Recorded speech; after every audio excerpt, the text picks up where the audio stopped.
Well, this is SANDCAST, beach volleyball without Bourne, but we are with Travis Mewhirter here in our tropical paradise of Bonaire with my amigo, Kyle Friend. Yes, sir. Dude, how great is this place? We are spoiled here. Let's just say that. Long travel day, but I think in the end, totally worth it. I would say so. I was like kind of dreading it, like when we were leaving Hawaii, because like for our listeners, so me and Kyle had a travel day that we left Hawaii at 12:45 p.m. on Monday. That's correct. Got into LAX at 9 o'clock p.m. Monday night, and then we hopped on a red eye to Panama City, not Panama City, Florida. No. As I discovered midway through our Halfway flight. through the flight. But Panama City, like actual Panama. And then we got in there at, what time did we get to, like 9 a.m.? No, I think it was a bit earlier. I think it was like 7. Okay. Maybe, something like that. So we got into Panama City at 7 a.m., hung out there for, like, that was a quick one. That one was a quick 45-minute. That was like 45-minute layover. Yes. Hopped on another plane to Curacao, which is an island just south of Aruba. It's like off the coast of Venezuela. And then we were in Curacao for a minute. Our flight to Bonaire, which is our final destination, got canceled. We didn't know till late. So we were there for an indeterminate amount of time. So then we went to Mambo No. 5 Beach. Mambo Beach. Hung out there for a while. Kyle gets a random WhatsApp saying that we were put on a flight at 5:30 to Bonaire. We got on this like little puddle jumper, like smallest plane I've ever seen, to Bonaire. We got into Bonaire at like 7:30 or 8 o'clock last 7 night. o'clock, something like that. Yeah, and now we're here in our tropical paradise of Bonaire for the final event of the season. Yes. Not a bad one to end on. No, this is a pretty good one to end on. Like I said, this resort, it's like a compound almost, and we're staying in this villa that has 3 bedrooms. We're going to be staying, I think, with another USA team here, Chris Austin, Chris Johnson, and then one more team they're putting in here. But everything is beautiful. I mean, all the furniture and the wood, and it's just, the views are spectacular. Yeah, this place is sick. It's kind of hard for me to get out of like vacation mode because we go from like Hawaii, one tropical paradise, to another, and I'm like, oh man, I gotta play volleyball too. Because we both had like early exits in Hawaii, so it's been a while. Yes. Yeah, we had a longer vacation time in Hawaii than I think we both wanted to. Both of us losing on the Thursday qualifier, and so for me, I did my best to enjoy Hawaii. I think those first couple of days after was a struggle for me personally, just to get in that mindset of, okay, it's fine, you're here, enjoy Hawaii. It took a minute to get there, but I sure did enjoy Hawaii. And now I was a little dreading that travel day that we were just talking about, the 25 hours or however long that was to get here. But that's in the past now. That's in the past, and I feel better. It's hard to feel bad out here. It's hard. It's like, had you ever heard of Bonaire before? I had not heard of Bonaire before. Yeah. No, never. I had only heard of it because like my parents honeymooned in Aruba, and my brother's about to honeymoon in Aruba. So then they were like, oh, the ABC Islands, which apparently is Aruba, Bonaire, and Curacao. Yep. Which we've seen 2 of them now. I know, right? Might as well pop over to Aruba one of these days, in between matches. Quick little puddle jumper across. Yeah, that's it. No, I had not heard of Bonaire. Like I said, I had some friends that used to go to Aruba, and then some of my European friends, when I had posted on Instagram that I was going to Bonaire, they're like, oh, I've been there, and Curacao, it's beautiful. Like, you should check out this place, check out this place. So it's definitely a spot to check out, I'd say. For sure. Yeah. And like, has it hit you yet that like this is like the last event of the season? For most people, like they're already like done their Instagram, like it's off season, post. But like, have you kind of grasped that this is like the end of the year? No, I haven't yet. Yeah. Like I said, this is my last event this year. I know you're going to do 1 or 2 more, maybe FIVBs, go to Qatar. But for me, this is my last one. And no, it hasn't sunk in yet. Even after Hawaii, I knew I had one more tournament, and I don't know if it will really sink in until I leave here. Maybe like I'm going home to Florida for 10 days, see the family. I've been home all year, so I'm excited to do that. So hopefully shut it down, to flip the switch into like straight off season, because I haven't really flipped that switch yet in my mind, because I think I'm still a little hungry and angry after Hawaii. I think that's the feeling right now, and knowing that we have to play volleyball here is exciting, but it's hard because of this vacation mindset that we're in, but no, I definitely still not off season yet for me. I know it's not for you. So I'm looking forward to smashing a few more volleyballs. Yeah, heck yeah. Yes. And with you mentioned that like I'm still hungry, and I still definitely am too. And it's funny to look at it like I think if you were told the results that you would get and how many main draws you'd make at the beginning of the year, I think you probably would have been like, good year. Yes. And I think same thing for me. I didn't do like as well in like the major AVPs as like I would have wanted, but like when taking a holistic approach and like I probably played like 30 tournaments this year. It's like when looking at all of them and like not just doing the 7 AVPs that I played, like it was a super good year. But like you, I'm like, damn, like always want more. I think that's what keep us coming back though. Yeah. You know, I think this sport, it just constantly grind, constant hunger, constant. I said you start the year, or like for me 2 years ago, it's like, okay, just qualify for a couple tournaments. You know, we did that, and then this year was like, all right, well, now we're qualifying for tournaments. Let's get that top 10. Let's consistent be top 10. And then it's like, hey, you get that top 10. It's like, I wish we could have won one more. You know, and it's funny how it rises your expectations, rise along with your play. And I think that's a sign of growth. I think that's a sign of you're putting in the right work. Because I said if you kept the same goals, like I just want to qualify every time, and then you're not going to push yourself. You're going to get comfortable. I think in those situations. Exactly. So how would you kind of evaluate your year?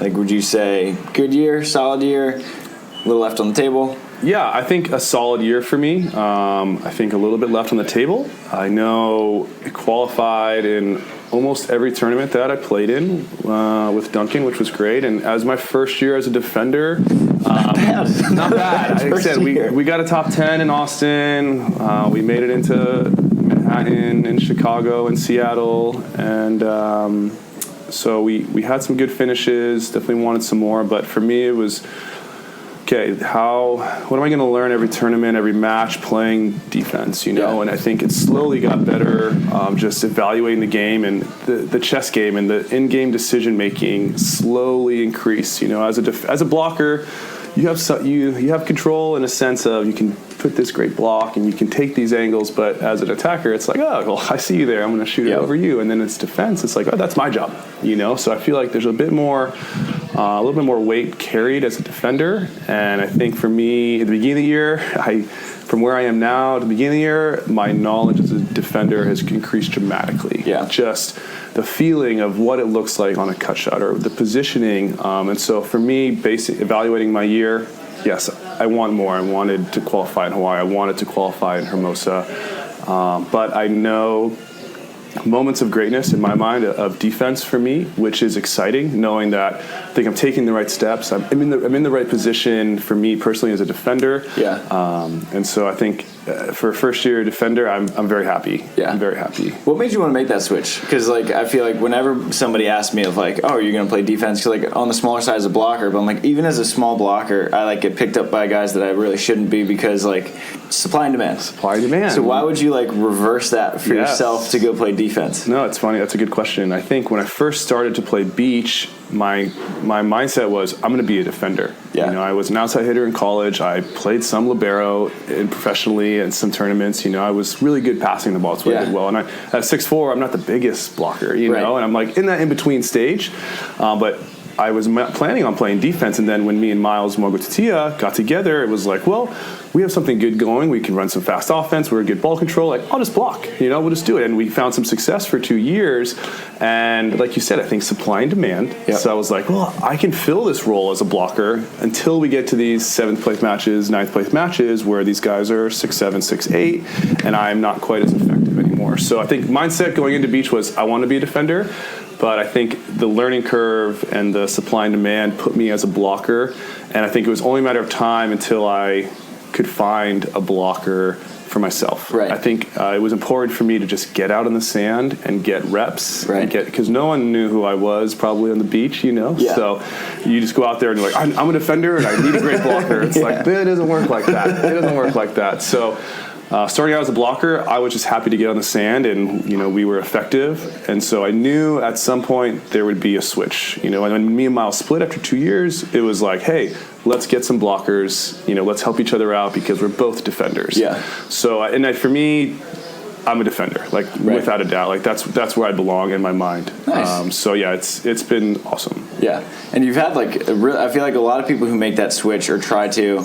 It takes a little bit longer for them to get it. But I guess your background is like an outside. You have to do everything. Libero. You can dig hard drivens as well as anybody. I feel like that probably made it easier. It definitely did. Did blocking help you as a defender too? Like knowing what you're trying to take away as a blocker? So like where you should be as a defender? I think 100%. Yeah. I think my blocking now, when I switch block every once in a while for practice, is so much better because of the defense that I've been playing this last year. You know, and I think that's helped in reverse too. I said the blocking those first 2 years definitely helped me line up defensively and have a better idea of what they're doing, because when you're blocking, you have that more first closer distance to the net, that better hand-eye coordination of seeing what they're doing in certain positions. And then so when you get to defense, it's like, okay, like this blocker is going to do this, and I know that because I used to do that, and so then I'm going to slide over here where this attacker likes to go.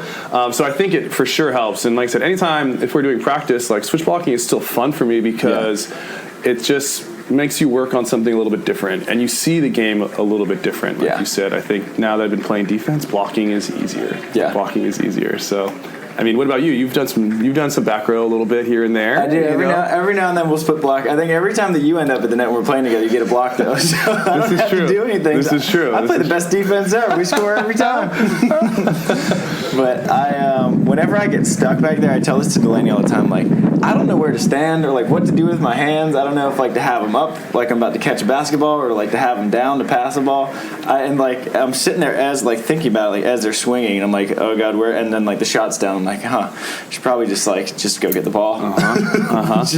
I'm better at the net. Yes. No, I think for me, something that's helped me is the breathing and staying I like that. Staying calm in that moment, or taking a breath, because you get so worked up. And I watch film on me, and I still am jumpy at times, and when I used to play defense indoor, I'd always do a pre-hop, and watching the International League and the tour, there's a variation of a pre-hop, a read defense, or a lateral hop, or whether it's a shuffle and then a misdirection, so there's different tactics, but I feel when I catch myself a little anxiety, a little anxious, taking that breath before the swing, slowing things down, and then sitting in there, and like when things are awry, like if you're just calm and balanced, you're surprised how much more balls you can touch. I like that a lot.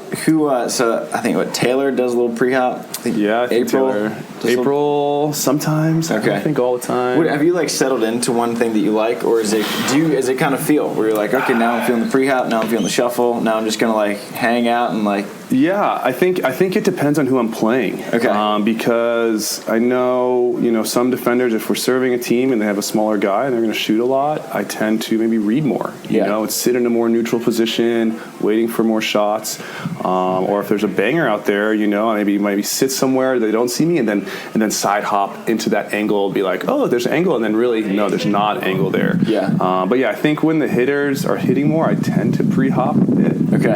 Just to get in there and get ready. Whether that's the most effective way or not, that's to be determined. That's my way. It's my way, and every once in a while it works. Yes. But sometimes it's feel, and like I said, I think after watching and studying a lot of the international players and seeing what they're doing, it's a lot of movement right now. It's a lot of movement at the highest level. And I'm not saying that translates into AVP and every other venue and level of competition, but at the highest level, guys are ripping balls more. I think, and so they're taking that step early to get into a different spot and get set, because if you just sit there and you're in the wrong spot, then they're just going to tear you up. Right.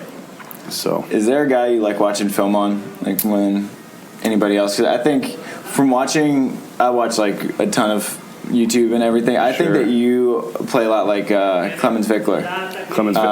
And you're built the same too. You have that kind of like wiry, tall frame, and you guys just rip. He's a guy that I like to watch, without a doubt. Especially this last year, his rise and his success. Yeah, they were awesome. They were so fun to watch. But I love watching him play. I like watching Sorum Christian play. I just think like in my mind, that's like baseline the best. Like this is what it should look like. At the highest level. But Wickler is so dynamic, and some of the things I've noticed lately on his swinging is, he step closes so well, and he contacts so high, and at times I catch myself, a lot of angle, some cutback, whereas I've seen him go and approach, contact almost behind his head and hit deep middle.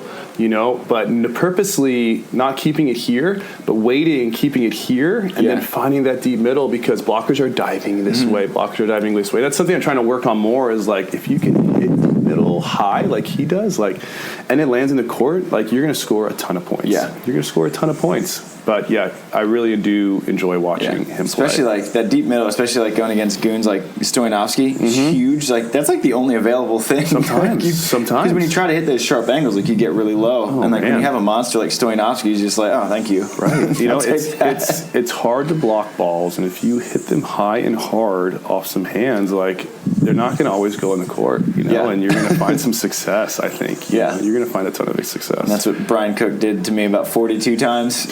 He hits it high. He hits it hard, without a doubt. It's absurd. He came up to me after we played, and he was like, "That's the first twos match I've played," because he plays a lot of like those 16th Street like drinking fours tournaments in Hermosa. He's like, "That's the first twos match I've played since Chicago of 2017." He said the same thing to me after. Like, what? I know. No big deal. Just go out there and just win. Like, how do you like transset when you haven't done that in 2 years? No problem. It's in his blood. It helps that he had Rosie. Yeah. Also, having Rosie helps, and Rosie setting him. Yeah. It's just nuggets. Like, damn. Like another here. And you're like, another oh, 6'7" blocker. Damn it, Brian. Twist it, Brian. Twist it in there, bastard. Is there like an element of defense that was either particularly easy or challenging for you to pick up, or both? Like, I don't know if maybe digging hard drivens came a little bit easier because you had so much experience with it. Yeah. No, I agree with that. I think digging hard drivens is more comfortable for me because indoor for 10 plus years, like, it's one speed. Yeah. It's 100% every single swing, and so you're like ready for that hard driven stuff. I think the hardest part for me was getting over the mindset of it's okay to leave that shot, or hey, you're not going to touch that shot and it's okay. Yeah. Because I think early on for me, I'd get so caught up staying more neutral, middle of the court, in hopes of putting myself in position to get every shot. Right.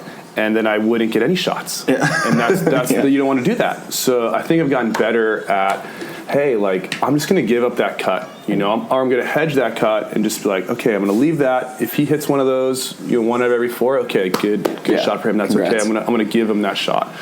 So I think that's been the hardest challenge for me switching to defense is it's the mindset of, hey, it's okay to not touch every ball. You don't need to get every ball. I'm like, yeah, I can go run and try to touch that ball, but it's okay. I'm not going to get it because I'm going to get these two. If he cuts it here, or if he swings angle, I'm going to get those for sure. You know, so that's that chess game I think we were talking about for sure early on, and then I think high lines, I think I was good at. I think cut shots and creating angles to pick up cut shots was hard for me early. Okay. I caught myself doing this roundabout way to get the cut, you know, in hopes of getting it low on my platform, and really cut off that angle, stop that time it takes for you to get that ball. And if you have to get it here, you have to dig it here, whatever it is, that's okay. You cutting that off. Right. So I think that those two things, like I said, adjusting to giving up a shot, trusting that it's okay, and then the cut shot I think was the hardest part for me. Yeah, definitely. Did you have like anyone coaching? I know you did a little bit of stuff with USA. Yeah. I didn't know if you were like picking Rich Lamborn's brain, or like in practices you're like, Taylor, like I'm going to use your 10 words of the day. You're telling me about how to play defense, or no? Like I said, I was fortunate enough to spend like 5 months with the girls and the guys, with Tyler Hildebrand and Rich and Patty Dodd, who were running our practices twice a week. I would practice with the guys and the girls, do drills, and if someone was injured, I'd get to play, whether it was with April or with Emily Day, if Betsy was out, or with Theo, with Reed, whoever was out, or Casey, I would be able to hop into practice. So having Rich there, having Tyler just in my ear constantly, he'd be like, all right, walk with me. We'd walk around, like, if we got done doing drills, like, all right, let's walk. What'd you see? What do you see? And I'm like, all right, I see this. I'm like, what do you see? He's like, I see everything. I'm like, well, that doesn't help me, Ty. That doesn't help me. Thanks, Coach. But I think for me, that was the huge learning curve, kind of, what's the word? Like internship. Pretty much for 5 months, like that accelerated internship that I got to do and take part of, and just listening to the coach's coach and the tactics that they're working on. Because for me, played volleyball my whole life, but still the deeper understanding of beach volleyball and the strategy is still foreign to me. Yeah. And so hearing the strategy and hearing the conversation, the normal daily conversation of what's important, what it should look like, the footwork and stuff like that helped me tremendously. And picking Rich Lamborn's mind all the time, picking Ty's mind, asking Stafford questions, asking Billy questions, about blocking or defense or whatever it was, and just hearing the questions that they had back. And Reed was also really awesome. I love hearing Reed talk and what he's got to say. And anytime I spoke with Reed, I got tidbits, nuggets of information. The other day he was talking about some serving stuff, and it was something I had never done in my whole life. And I'm like, man, I'm 30 years old. I am getting a piece of knowledge that I have not used in my whole life. Yeah.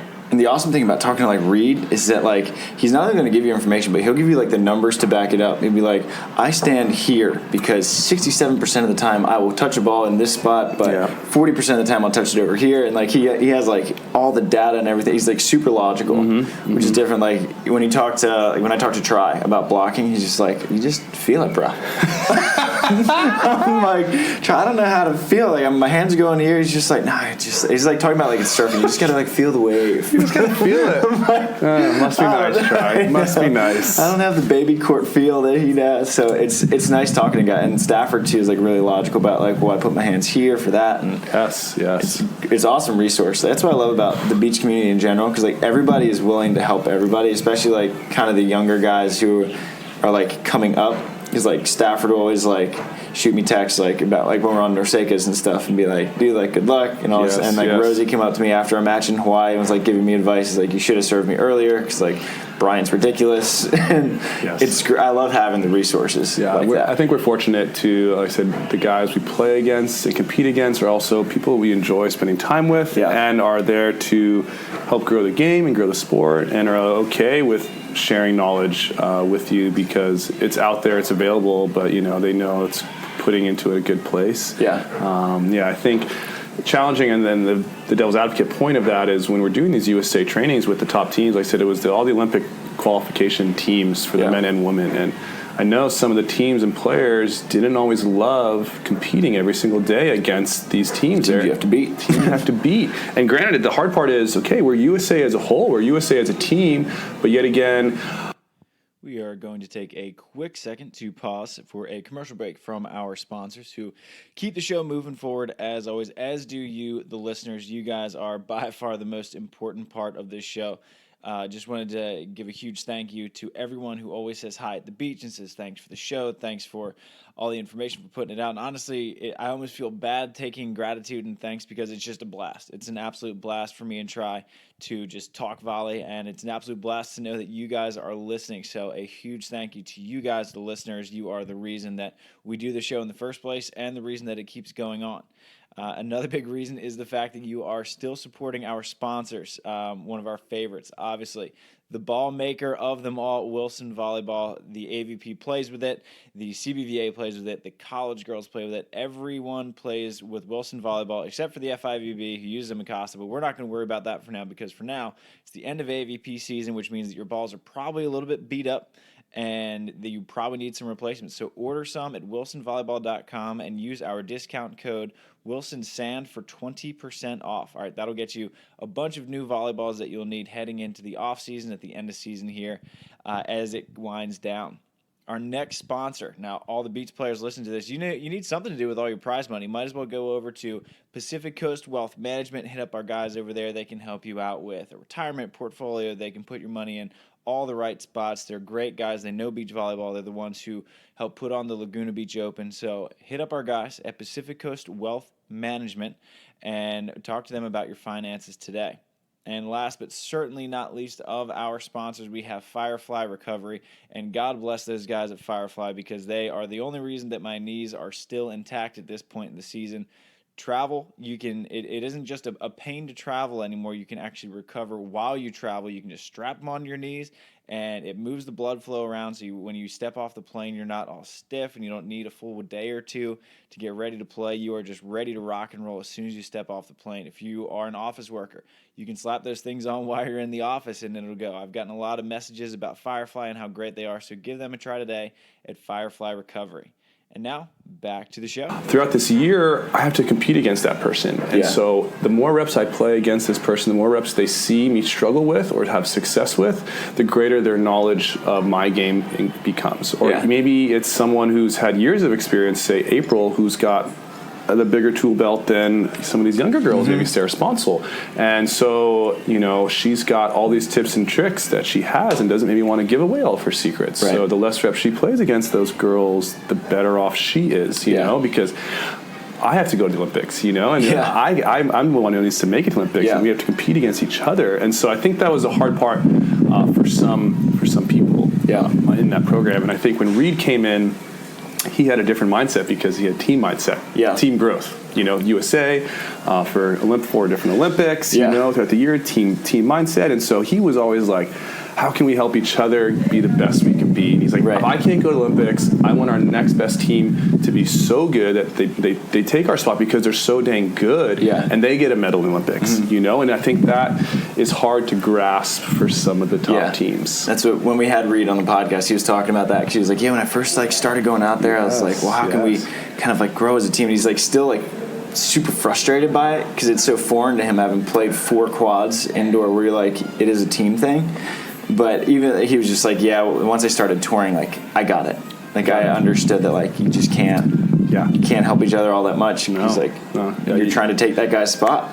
You go fly to Poland, you play one country quota match against your buddy, and then you go home if you lose. It's damn it, why did I tell him that? Right? Exactly. So I think that's the fine line.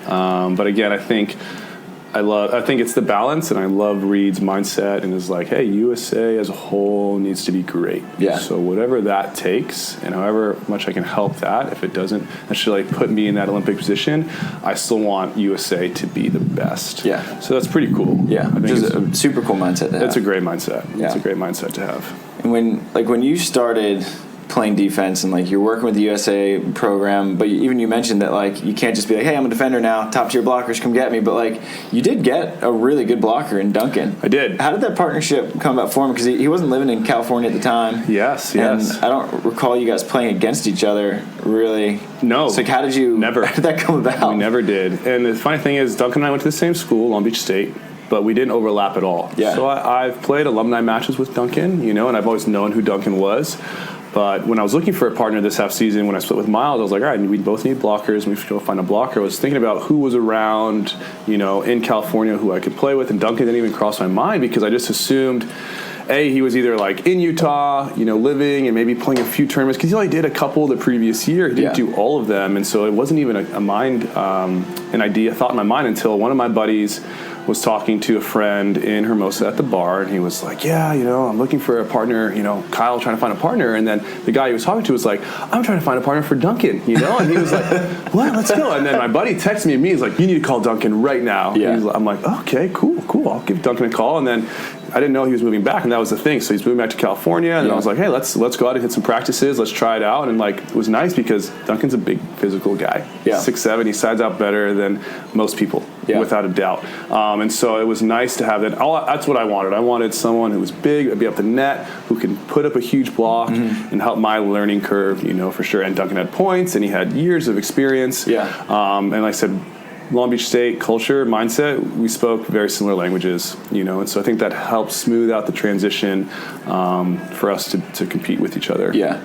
So I was very fortunate. And when did Duncan actually move to California? Because I know I played against you in a couple AVP necks in the beginning of the year. Right. But I didn't know when he was actually here and you could play consistently. Yeah, it wasn't right away because he was in the middle of moving back and forth because he was looking to buy an apartment in Culver City because he got a job in Culver City and he still had his place in Utah, and so he was kind of back and forth a little bit, same with his wife. And so it took a minute for him to settle down in California, and like I said, it was before AVP season started because I'd done a couple AVP qualifiers or AVP next with some different partners. I played with Brandon Clemens, and and so it wasn't right away that he was here. And then when he got here, we did a couple AVP next just to get some touches. Yeah. He did well, and it was like, all right, let's do this. And in my mind, when I got to play with him, was like, hey, I want to commit a couple tournaments at least, if not the whole season. I know your level, and I'm great with that. Let's try to just grind this year out together and see where it goes. I hate to just sign up for a tournament with a guy and be like, oh, we didn't have the best finish. Next, let's move on. Let's move on. I just think that's not healthy, nor is that going to continue to help you find success. Right. So I knew I wanted to stick with him. Whether we did great or we did poorly, I felt together at some point we would do really well. Yeah. So did you feel pressure coming in as like a defender playing with like a guy he got picked up by Hayden in Chicago the last tournament of 2018? Were you like, shoot, well if I screw up in Huntington, he might just drop me? A little bit. Yeah, there was a little bit of pressure. I think it was a combination of this guy had some good partners last year and had done pretty well. I said you pick up by Johnny Hayden. Okay, that's pretty good. And then for me also as a first year defender, I was like, all right, I need to go out there and compete and perform at a pretty high level to even want this guy to even consider playing with me. Yeah. Why would this guy just grab me as this first year defender? Right. So there was definitely a little bit of that, but I think I had a good grasp on the volleyball game as a whole. So I think all my skill wise kind of helped smooth out any deficiencies with the defensive strategy to begin with. Yeah. I think just being able I've touched the ball for so long, that passing setting and hitting comes pretty smoothly for me. Now it was just fine-tuning the mechanics and the strategy behind it. Yeah. Yeah. How much do you think hinged on making that first main draw in Huntington? Because you came out of the qualifier and you made it gnarly match with Hagen. Yes. And it's weird, you see, in retrospect, I feel like a lot changed from that tournament because you look at Hagen. Then after that, didn't make a main draw and had a pretty tough year after having what I thought was a great year for his sort of rookie season. And then you and Duncan turn around, you make that one. Then you're automatic into Austin. I stole you away from New York. We go get a second in La Paz. Which is great. I feel maybe I'd be making too much of it, but I feel a lot hinged on you guys win. It was 16-14. It was third 16, set. You made the gnarliest play to win it. That was a crazy rundown off of Duncan's dome that I somehow touched, and Steve or Hagen I think bumped set overpass, and we got the point. And one or 2 points there, like you said, could have changed the trajectory of the whole season for Duncan and I. He could have been oh my gosh, I've qualified all the time, and this is our first one. We didn't even get in. I don't think I'm going to play with you. And yes, like you said, that totally could have changed the whole season. And I think that started us out on a really good note, qualifying, which was great, getting into Huntington, and then being auto. It was my first automatically in Austin in a 12 small draw. In a small draw, blew my mind. That was what I've been dreaming for the last 2 years. Was being an automatic in player like that. Even though it's such a little victory, huge for me. And I think also for Duncan, I think it was really nice for that as well. And I think totally I agree with that. Huntington could have changed our trajectory, our course, completely two different directions. And I think we had played a lot of local tournaments before that, I think, which helped us get ready for Huntington. And so I think that put us in a good state of mind going into that tournament, confident, I suppose, and getting the reps that we needed. But definitely, if we don't qualify Huntington, we're not in Austin automatically. Who knows if we make it through the Austin qualifier, which it was tough as well. And you were out there trying to qualify Austin. It was a tough one. That was huge for us. And I forget that actually, how important that was.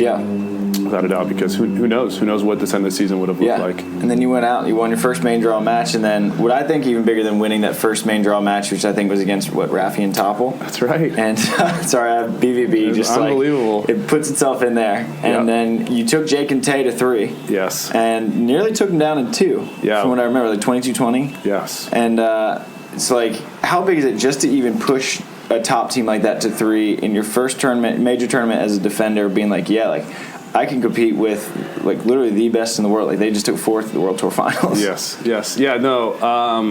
I just got the goosebumps thinking about that match because we played really good volleyball that match, and I knew it was a different feeling going into that match than I had going into matches against top teams the previous years. Whether that was 5 months training with those guys and seeing those guys play gave me a little bit of confidence. Okay, I've beat these guys in drills before with USA.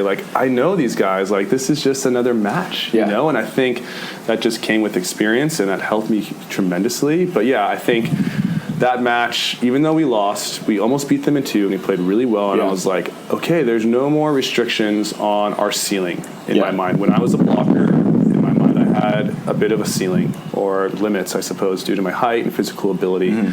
But being a defender and playing with a 6'7" Duncan, there was no ceiling, there was no limits. It was just either you're good enough or you're not. Right. You know, because of our physical ability, we could compete against the best, and that match definitely proved it. And I know we made them work for it. Yeah, without a doubt, we made them work for it because we almost won in 2, which was crazy. Which would have been awesome. Which is crazy. It would have been awesome. But yes, that gave me so much confidence, that match, going into the rest of the season. Like, all right, like I can dig Jake and Taylor. Like I can play defense against these guys. We can beat anyone. Yeah, that match was huge. For a match that we lost, that was maybe one of the more important matches we've had all year. Yeah, because I feel like when you get a match like that, it like humanizes them. Because like you know, before, you know, I think the first time I'd ever played Jake in a real match was when we played him in the NORCECA. And like we came out and we walked over him in the first set. It was awesome. I was like, holy cow! Like, this guy's been to a couple of Olympics, like one of the best players of all time. And like we just smacked him in the first set. It like makes you like it breaks down the wall of like these guys like aren't volleyball gods. They're just guys that we can beat. Yes. And I feel like that changes. Like once you get that mental click, it changes everything. Yes, that I agree 100%. That mental, that barrier or whatever you want to call that. Was there for me the first 2 years against some of the top teams. You know, I was just like, okay, these guys are another level than us, you know. And then when we got to that match, it was the first time going into a match that I was like, all right, it's just Jake and Tay. You know, like I know these guys, and it's totally fine. And that just put my confidence to another level, you know, without a doubt. Is there like a particular moment or tournament or memory from the season that you're kind of like clinging on to as like a highlight or anything like a big learning moment? That's a good question. Big learning moment from the season. Let's think. I don't know if there were like any kind of epiphanies, because like I mean I think for me one of the bigger ones was when we took Jake and Tay to 3 in that NORCECA, because like and before that like we beat Mike Bogue and Matt Motter, who had just made main draw, and we won like 21-10 and 13, and then we took Jake and Tay to 3, and I was like, we could take like a 5th, and it like wouldn't really like we're capable of that, for sure. Yeah, that's a big moment. Yeah, I mean I don't know if I have an exact moment of clarity, I suppose, for a tournament. I'm trying to think of when we had these matches. I mean, La Paz actually really helped me mentally. La Paz was very fun, and I knew, like I said, we got that second, and I knew we could compete against the best. And then going into the rest of the season as a defender, it just gave me more confidence. Like, all right, like I can side out at the highest level, and I'm gonna touch some balls on defense, and that's all you need to do. Really, is like turn a couple points. If you can be consistent siding out, and then touch a couple of defensive balls, turn a couple of those, and you're going to be really good. Yeah. You're going to be really good. Yeah. So I don't know specifically a moment. Maybe it was that Taylor and Jake match in Huntington, you know, and then because it was so early, I think I forgot about it, to be honest. But thinking about it now, I think that set a tone of not a standard for me, but a no handicap anymore for the rest of the season. You know, no limitation, no ceiling, like I was saying before. Like, there's no excuse. You either go on the court and you play and compete, and if you get beat, you get beat. There's no like, well, he's bigger and stronger than me. You know, there's none of that. There was none of that, because I had that feeling every once in a while when we played. I remember me and Miles played against Theo and John on center court in Hermosa, and like, damn, they wiped us up. Yeah, they wiped us up without a doubt. You know, and I was like, oh my gosh, like Theo's just all over me and like housing me left and right.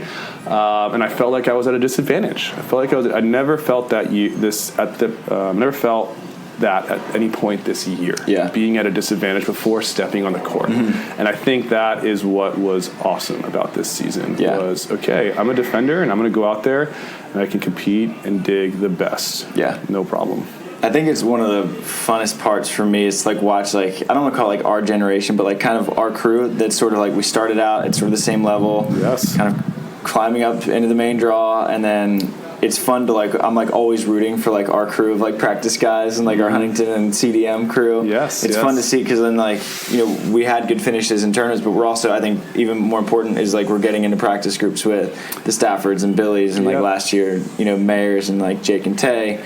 It's just fun to see that, like, hey, we're all there. We're all there. Yeah, and agreed. Like, the practice level and the players that I'm getting more reps with now has changed over the last 2-3 years, you know, and just when you play more and people get to see you more, their respect for you increases, and their more willingness to be like, hey, like, want to come practice, you know? And then you just slowly get better, and it's just putting the work, I think, for both of us, you know? And like I said, I love seeing the guys that we have, our CDM crew, and those guys making it in, and, you know, we're all grinding in the same. Like I said, we're on the border, you know, of, like I said, I was in a couple autos this year. You got a couple auto this year as well, which is, like, so awesome. Love those Thursdays where I'm just like, let's qualifier down the road. I'm going to watch some of my friends play the qualifier here. I don't have to do that, and that's great. And that's great. And like maybe that was like huge epiphany. Is like auto and Austin. Like holy smokes! Like it's different. I'm doing it. I'm doing what I want to do, and like these are the rewards. These are the little goals on that path, on that journey, and we're getting them. Yeah, it was really funny to see. So Delaney and Katie were automatically into most of the tournaments this year, and then for Hawaii they were back in the qualifier, and Katie was like, yeah, I like kind of missed the rush. I was like, I don't miss anything about it. You can have that rush, Katie. Like the stress and the rush that comes with the qualifiers, it's tough. Yeah. It's tough. When you go out there knowing that if you lose one match, you're done. And that happened to me twice this year. Happened to me twice. First match, lost. And that's like... First match in... Oh, yeah, I guess Hermosa. The only two that you didn't... Which Hermosa, like, was a sneak... Like, I feel like no one knew, like, how bad of a draw that was to get. Because, like, Shane's really good. Mm-hmm. And then, God, what's that kid? Will Rotman? Yes, that's who's like the big dog in Santa Barbara. Yep. No idea who he was. No one knows who he is, and he's out there just like bouncing balls, hitting some balls over Duncan, and I was like, "Who is this guy? Yeah, who is this guy?" But yeah, like I said, we 2 early exits for us in those qualifiers this year, and that's just the sport, you know. And it's stressful, it's tough, and if you don't go out and give everything you got and compete at the highest level, then someone's going to go out there and take it from you. Yeah. And we had that happen. We had that happen twice. Yeah. So no, you can keep the qualifiers. Like get me out of those things. Get me out of those things. The feeling of qualifying is like unlike anything. Yeah. Without a doubt. Unmatched. You know that feeling, and it is such a prideful exuberance, like, you know, you gave it everything and you grinded all day, you know, you're exhausted, but you get that hotel and you get to wake up and play more volleyball. Woo, and it's double a limb, which is fantastic. You know, like single limb, like no one wants that. Like, get that out of here. It's so hard. It's so hard. And with the off season coming up, what do your off seasons look like? I feel like I haven't figured it out yet what to do, and like this is partially why like I'm extending the season, because I'm like I don't think I'm done competing yet. So yes. Like you said, I'm doing the 1 star in Tel Aviv, and then popping over to Doha for 2 1 stars, and then after that, like I'll probably be done for a little bit. But I'm always curious what other people do in the off season. I think that's been a learning curve for me as well as we continue to go through these. This is my 3rd season doing AVP, and every season I've learned a little bit more and got a little bit more experience. And I know early on when I first was playing with Miles, I think I was late. You know, I was 30, I was 28 when I first started doing AVPs, and in my mind I was late. You know, we had some of these kids out here, 22, just graduating college, and like going right into AVP, making main draws, and I'm like, oh my gosh, like I'm almost 30, and I'm like behind, you know, and so. And me and Miles had done, you know, well. We qualified for half the tournaments we played in. And so when we got done with that season, I remember we took like a week or 2 off, and I was like, all right, time to go. I'm ready to go again. You know, I was hungry. There was fire. And at the time, it was like, great, this is the right thing to do. But I remember going into that season, when season was coming around, I was like, whoa, like, I'm a little burnt already going into that season. I was a little bit like, oh God, it's been really long, and we're just starting season.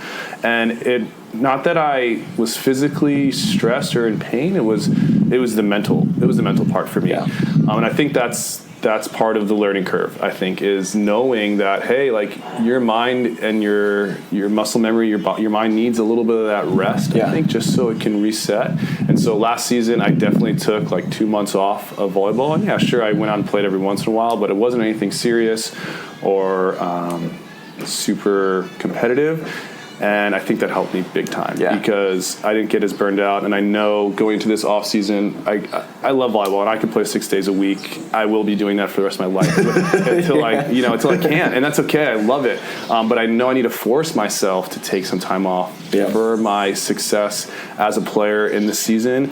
For me to see the most success and to stay mentally strong and focused throughout the season, as long as it is, and the tournaments are going to be growing for me in my mind every single year as I continue to do more FIVBs, more NORCECAs, more AVPs. I want to have success in there, and I know if I don't give my mind a break for however long, I'm trying to figure out what the optimal time is, I suppose, or the optimal regimen or routine for doing that, then I'm not going to have success. Right.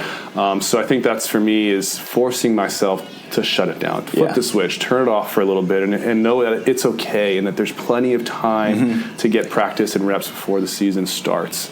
I think for me, this off season coming up after this tournament, I'm going to fly back to Florida and see my family. I haven't been home all year, so I'm really excited to just spend some quality time with the family and shut it down. And like I said, I'm going to try and take maybe 2 months to really just relax. That's awesome. I'm excited for that. And then when I come back to volleyball, I'm going to be super hungry, and there'll be plenty of months in time before season starts. Yeah, that's the Tim Baumgren theory. He's just like, everybody else gets like burned out. He's like, I'm never burned out because I don't play for 7 months. I get back to it. It's like all I want to do is play volley. Yes. I mean, what about you? What's your off season? What did it look like last year for you, and what is it going to change this year for you? Last year I went super heavy in the weight room, which helped a ton because then I didn't hurt. Like last year, by the end of the year, like I would like walking up the stairs, I'd be like, okay, oh god, here we go, and like my knees would be like furious every step, and so like that like sucked because like when I hurt that bad, I didn't want to practice because it took like an hour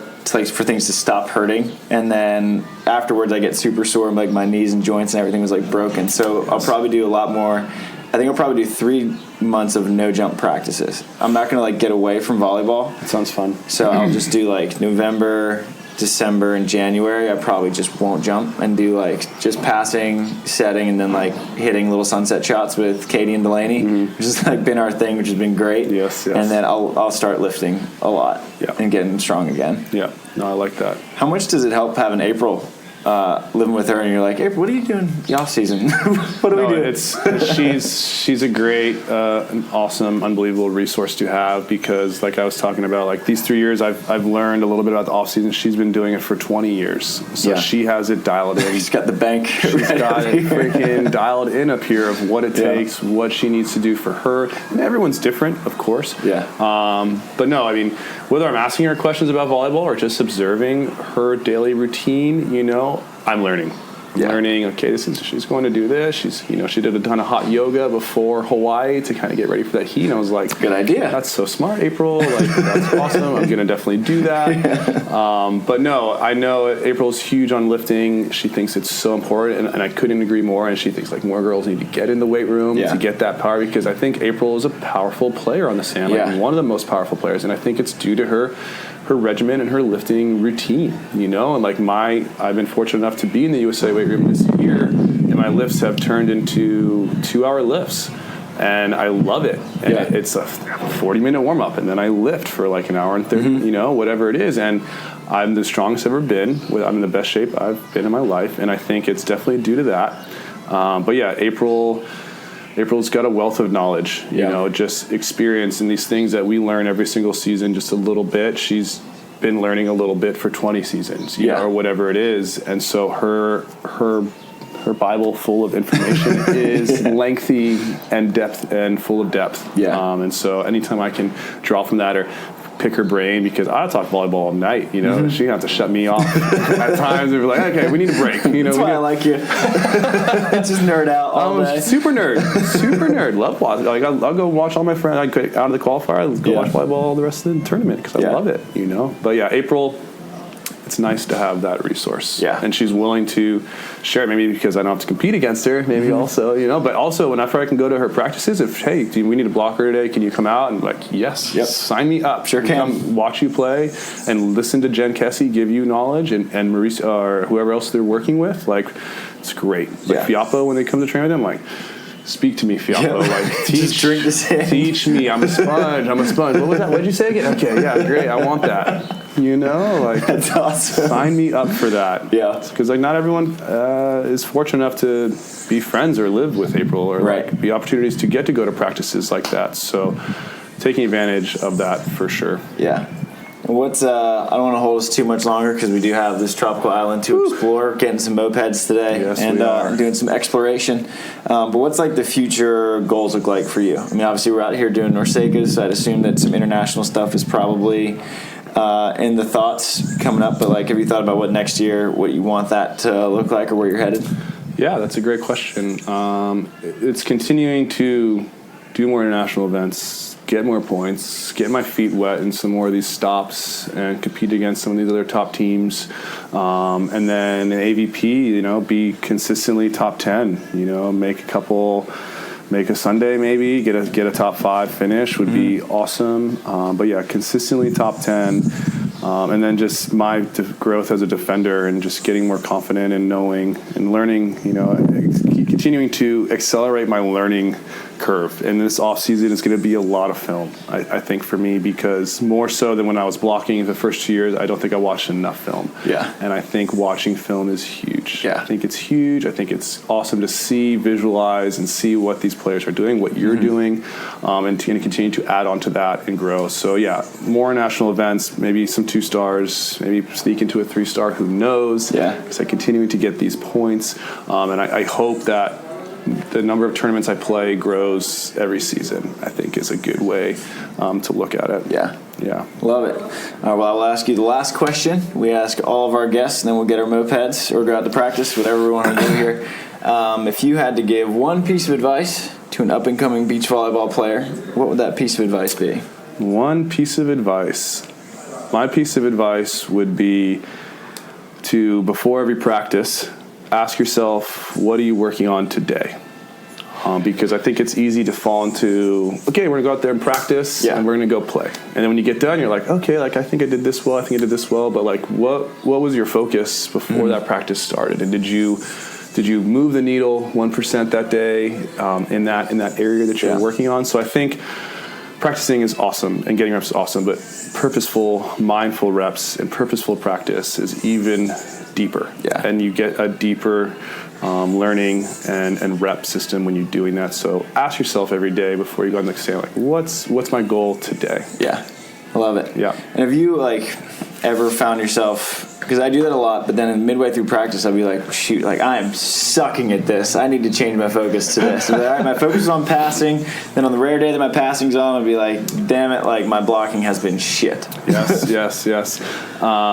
Yeah, I think it's accepting that the things that you're bad at it's a learning curve, and that it's like, okay, like I know I'm not great at this skill, so flipping the script almost and being like, okay, like this means I have more to grow in this area, like, okay, my blocking is sucking, like, ooh, that should excite you. Now I get to learn. I get to learn more about that, or my diving and angle has been tragic, so okay, like that means I get to learn more. So flipping the script is a great way to help in areas like that where you're not sure or you're struggling in that scene, and be like, okay, turn it into a negative, making it into an excitement, learning, positive growth. Yeah. Love it. Yep. Amigo, Kyle Friend, appreciate you coming on. Yes. Let's go explore Bonaire. Let's go see this beautiful island. Shoots, baby.